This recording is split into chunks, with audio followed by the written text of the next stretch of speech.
Now, the world is coming to a sorry state, Watson. Here we are in 1903. The good Queen dead these 2 years, the Boer War over, misrule and exploitation in the Congo, and the royal family of Serbia assassinated. Rumbles of revolution throughout the East. Anarchists throwing bombs at the slightest excuse. Indeed, a sad state of affairs. One can't set the world to rights, Holmes. All one can do is perform a worthwhile job to the community as best as one is able. Oh, I agree, but there will be a revolution in Russia within our lifetime, I'm sure of that. The seeds are being sown.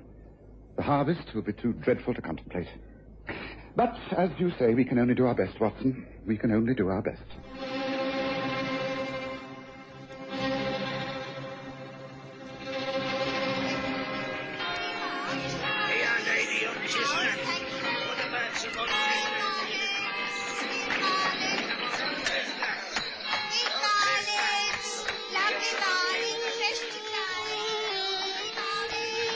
We present the Stories of Sherlock Holmes.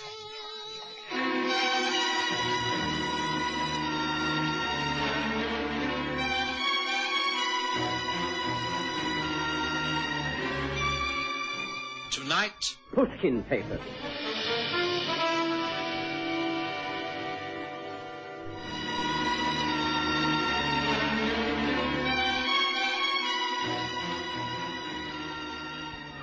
It had been rather an eventful year, as Holmes had pointed out, and the future looked quite gloomy as far as international affairs were concerned.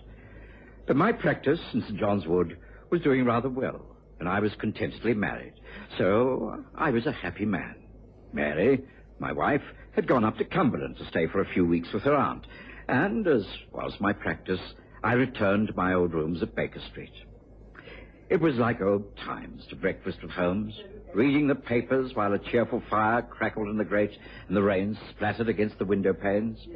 It was also like old times to have Mrs. Hudson announce a visitor. Gentleman to see you, Mr. Holmes. Won't give no name and hasn't got an appointment. Shall I show him back out again, sharp? No, Mrs. Hudson. It's a rainy morning. Maybe something of importance. Show the gentleman in. Very well. In here, please. Thank you. I do beg your pardon, Mr. Holmes. This is an intrusion, but I thought it necessary. I shall not take up much of your time. Oh, come in, sir. State your business. You may speak freely in front of my friend and colleague, Dr. Watson. Oh, the good doctor's name is known to me. I am Jason Pushkin. I am of British nationality and Russian antecedents. I am a bachelor, a scientist, and an inventor.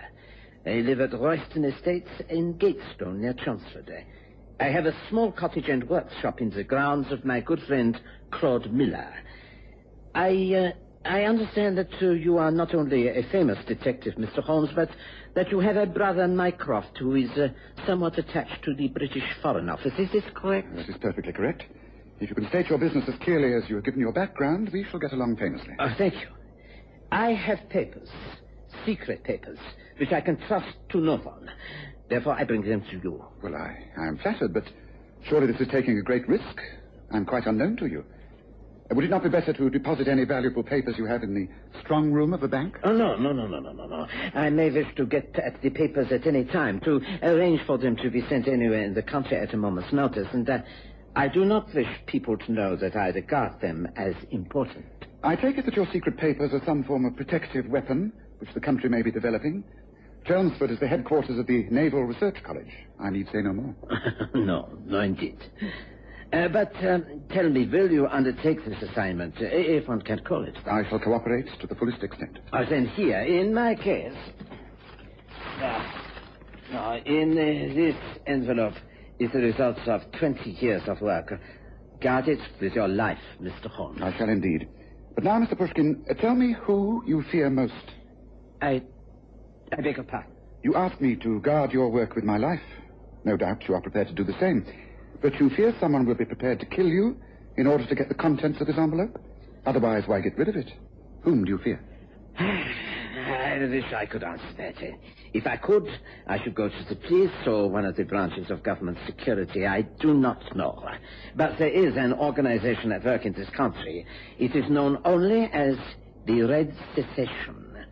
As its name implies, it is a revolutionary organization dedicated to the destruction of the British Empire and a state of anarchy in Europe. Well, I am not prepared to have my work destroyed. Hence my request. I understand. Well, thank you for your trust. I shall see the envelope doesn't fall into the wrong hands. That is all I need to know. Thank you. Thank you, Mr. Holmes, Dr. Watson. I will take up no more of your time. Good day to you. I shall be in touch with you very shortly. Do not worry. I can find my own way out. Well, Holmes, we've had some pretty strange visitors in these rooms over the years, but surely Mr. Jason Pushkin must be quite unique. Yes, very odd. It doesn't quite make sense. Yes, but I have a feeling that this meeting is going to lead us into very deep waters, Watson. What are you going to do? Well, a great deal of checking up. Now, first of all, a safe place for these papers. Now, turn back the carpet in the corner opposite the window, Watson. Yes. Mrs. Hudson is a good housekeeper, but I'll wager she hasn't had that carpet up in a dozen years. Can you manage? Yes, I think so. It's flush with the wall, of course, and hard to prise up, but... Yes, that's it. Yeah. But do we know that this Pushkin man is genuine, Holmes? He could be some crank, not what he says he is at all. Well, that's where the checking up comes in. Well, there should be no difficulty. Mycroft is certain to be at the Diogenes Club at lunchtime. You'll be most interested in this man. If this matter is as serious as it appears, then we should have an interesting time ahead. Don't you agree, Watson? I left Holmes and went about my own business. It was late when I returned. There was a hot supper waiting for me, and a note from Holmes saying he would be dining out. I read for an hour or so, and then decided upon an early night. At 1 in the morning, I woke to find the passage light still burning. Holmes had not returned. But in the morning, he was up and about before I was, and in a very bad mood. I've been a fool, Watson. An overcautious fool. I'm so used to people telling me lies that I can't see the truth when it's placed before me. But what is it, Holmes? What's wrong? This is what is wrong. Read it yourself. I cannot bear to go all over it again. Robbery and murder at Royston Estate near Chelmsford. Local scientist Jason Pushkin shot while tackling thieves, Holmes. Oh, Holmes, is this possible? I should have gone down there straight away. That man knew he was going to be murdered. He as good as told me so. I didn't take his word for it. I had to go into things with my usual thoroughness and so waste time. I blame myself. Oh, come, Holmes. I don't see how you could possibly have prevented this. It says here that he was fending off burglars. Oh, rubbish. Housebreakers rarely do a job armed to the teeth. It was murder. Murder by the Red Secession Organization. Deliberately planned and carried out to look like a chance killing. Oh, excuse me, Mr. Holmes. Are you and the doctor ready for breakfast now? Oh, and Inspector Gregson has just arrived. He's in the hall. Well, bring him up, Mrs. Hudson. Oh, we'll make it breakfast for 3. I doubt if I shall get a chance of another meal today. Very good, sir. Come this way, Inspector. And I'll be bringing on the eggs and bacon straight away. Thanks, Mrs. Hudson. Come in, Gregson. I know why you're here. My brother got in touch with you at the yard and says you've got to get down to Gateston near Chelmsford as soon as possible. Is that not so? That's right, Mr. Holmes. I don't quite know what he expects us to find. From all the reports we've received, it seems like a clear case of armed robbery that led to a murder. Regrettable, but that's it. It's regrettable, but I'm afraid that isn't it. We're about to move in muddy waters, Gregson. Unless we move with extreme care and arrive at the correct solution, we could stir up so much trouble that the whole of the balance of power in Europe could be changed. Yes, the man Jason Pushkin was no ordinary scientist. I've been going into his history very carefully. He came to this country many years ago after being accused of betraying revolutionary elements in Russia. He's been on the condemned list for years. Well, now they've got him. You mean it's a political murder? Yes, I do, but come, we waste time. I must get down to the Royston Estates and interview everyone concerned. It's important that we reach the scene of the crime and inspect Pushkin's body before a lot of bungling policemen destroy all the worthwhile clues. Breakfast, right on time. Make a good meal, both of you. We made a good breakfast and also good time to Chelmsford. A carriage was waiting to take us out to Gatestone and the Royston Estates. We were expected. Claude Miller, Jason Pushkin's best friend, was waiting for us. He welcomed us to his home and then... A terrible tragedy. I cannot believe it. Of course, there have been several robberies in this district over the past few months, and we've all taken extra precautions. It was typical of Jason's. He attacked the man so fearlessly. Should have let him get away. Nothing he could have stolen from here would have mattered compared to Jason's life. Then you are certain it was the work of thieves, Mr. Miller? Oh, but of course. Jason fought like a demon, but the man was armed, and the gun went off.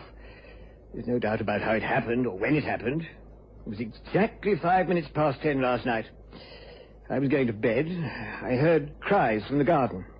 I went to the window, and at that moment my son, who was in his dressing gown smoking in the library, pulled aside the heavy curtains of the downstairs room, and the light showed the two men fighting. There was a shot. Jason dropped to the ground, and the assailant was off like a deer. Matthew, that's my son, rushed out to help. By the time he reached him, Jason was dead. We raised the alarm, but no one was found. Yes, we both saw it happen. We both saw him die. At that moment, we were joined by Matthew Miller. He confirmed everything his father had told us. It was terrible. I was so concerned about Jason that I knelt beside him, not realizing that he was a dead man. So the murderer got clear away. I see. Could you identify him if you saw him again? No, I don't think so. He was a middle-sized man and dressed in dark clothing. He made off through the middle path across the lawn and jumped the fence into the road. Father saw that also. I was still standing aghast at the window when this man got away. It was just as Matthew says, the spot by the elm tree. He used one of the branches to help him vault over the fence. It's a sad story, Mr. Miller. Was anything stolen from the house? We've had a thorough search. There appears to be nothing missing. I think Jason came across the thieves before they had a chance to enter the place. You say there were two or more men? We only saw one, but there was the sound of a carriage starting. I assume there was another man driving, waiting to make their escape. Yes, I see. Well, the inspector will obviously take your statements. I'll take a look around the grounds, if I may. And then, I suppose, the unhappy task of examining the dead body at the local mortuary. I'm deeply sorry this has happened. Is there a next of kin? I think he has a sister living, but not in this country. Doubtless that will all come to light when his effects are studied by the police. We have touched nothing in his cottage, of course. I see. Well, thank you, gentlemen. I shall be about half an hour, Inspector. Come, Watson.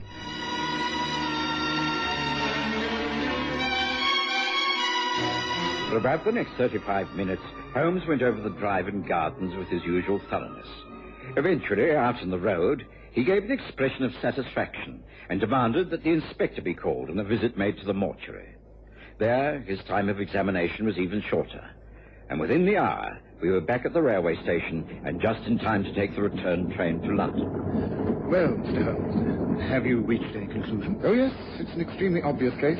Elementary, my dear Inspector. You think the unknown assailant was a member of the Red Secession? The whole thing is staged to look otherwise. That is exactly what I think. Well, in that case, I hardly think it's obvious.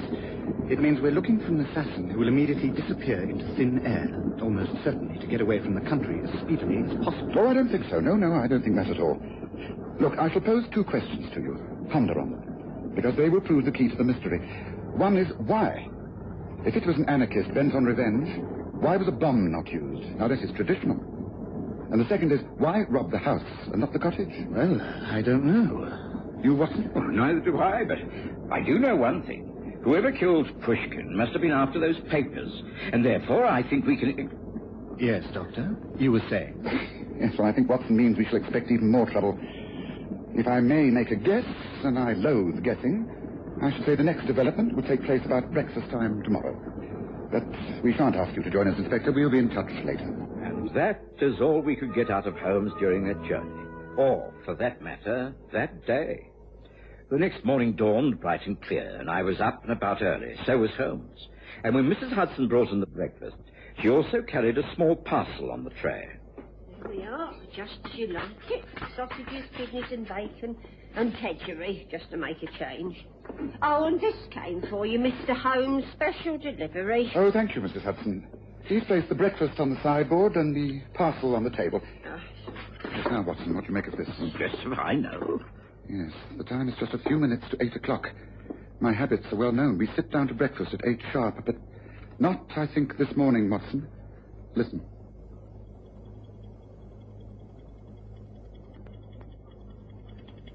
Good gracious, the parcel, Holmes. I'm always distrustful of parcels that comes with the post unannounced. A bucket of water usually does the trick. However, in this case, it's necessary that the bomb is allowed to go off. So, on the stroke of the hour... Now, get outside in the passage, Mrs. Hudson. Down, Watson, down! Now! I could scarcely believe my eyes. On the stroke of 8, Holmes lobbed the parcel at the window. The explosion rocked the room.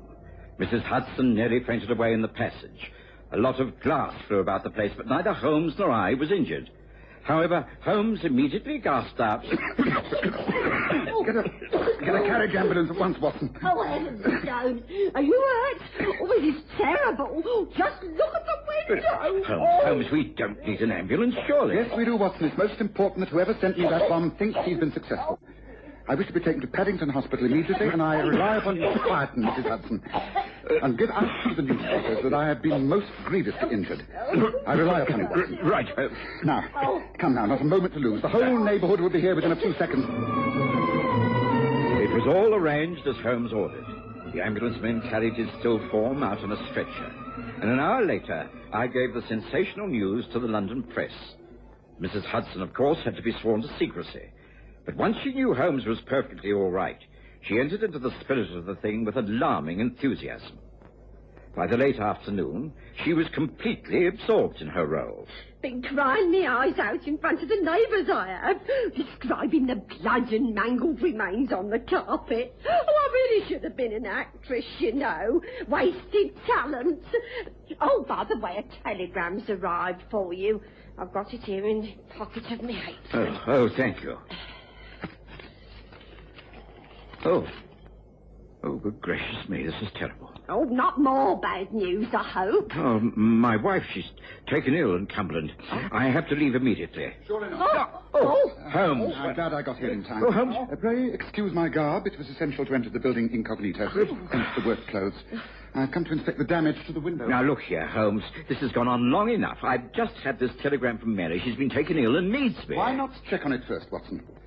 Send a wire inquiring about Mary's welfare, and I guarantee that you'll get a reply at once saying she's in splendid health. What do you mean? You mean that... You are needed out of the way. I'm in hospital, you are going to Cumberland, and Mrs. Hudson here is going to spend the night with her sister. Am I? Yes, you are. There will be no one here from now on, and the place will be completely unguarded. Oh, I see. You're expecting the place to be burgled. Exactly. Why go to all this trouble unless there's a reason? And the reason? The Pushkin Papers, of course. Now, are you going to your sister's, Mrs. Hudson? Well, if you say so. I've never been so confused in the whole of my life. It still makes a change, doesn't it? You're doing splendidly, Mrs. Hudson. There's only one thing I want you to do now, and that is to leave the back door open. I'm expecting Inspector Gregson to join us later. Go on. Go now. Oh, and don't talk about anything you've seen or heard in the last 20 minutes. Yes, Mr. Holmes. Oh, dear. I don't know what sort of part I'm supposed to play next. Where's it all going to end? That's what I ask myself. Where's it all going to end? Well, Holmes, where is it going to end? The capture of Jason Pushkin's murderer and a lead on the trail of the Red Secession. And when is it going to end? Well, our part of it all shall be over and done with tonight. I never thought I should have to hide out in my own home. Well, Watson, it seems it's necessary. Come, let's get ourselves settled down. Gregson should be here soon. I think he'd better take the other room. We'll have to make do with the alcove and the curtains across it. Let's set the scene for the final act. Holmes and I concealed ourselves as best we could, and then began the long wait. It seemed hours. The room grew dark and cold, but Holmes forbade any light, and I remained cramped and irritable. You sure about this, Holmes? I mean, we could be here all night. We shan't be. But is it necessary? I mean, if the inspector's men are posted about the place, can't they handle it? Oh, that's unworthy of you, Watson. This assignment was entrusted to us. And... Wait. Listen. Our visitors are here. Quiet. Careful now. The main sitting room must be off the landing. This way. How can we make a search without using a light? If we come in the daytime and risk it, madness. We will manage. Come. This way.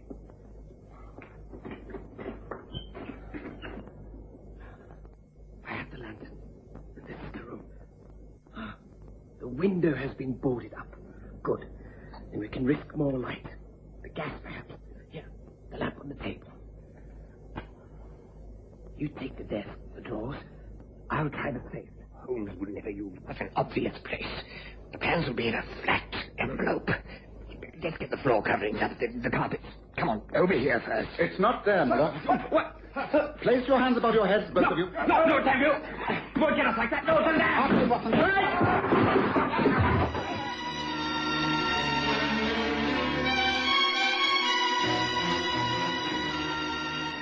There was total confusion, and then Inspector Gregson's men took charge. The two men were overpowered. The main gas bracket was lit, and Claude Miller and his son were handcuffed together and taken away. Holmes and I tried to restore a little order to our rooms. Well, as I said to the inspector, it really was elementary, my dear Watson. It was clear from the first that the only people Jason Pushkin could have been scared of were the two men who lived in his immediate vicinity. I checked on Claude Miller and found his real name was Klaus Müller, and he had friends in the assassination of the Serbian royal family, a direct link with the Red Secession movement. The coincidence was too great. His son shot Jason when he went up to confront them that night. Their story of the armed burglar just didn't hold water. There was a ditch beyond the fence where the so-called burglar was supposed to have made his escape. The earth was wet. It had been raining, and there were no marks in the ditch. No marks of a carriage on the road. Well, there's no need for this envelope. Yeah, but Holmes, the plans. The original envelope has been with Mycroft for days, Watson. You don't think I'd take a chance like that with the plans for Britain's new submarine, do you? Oh, well, I know what Mrs. Hudson's new role will be in the morning. Charwoman. She won't care for that.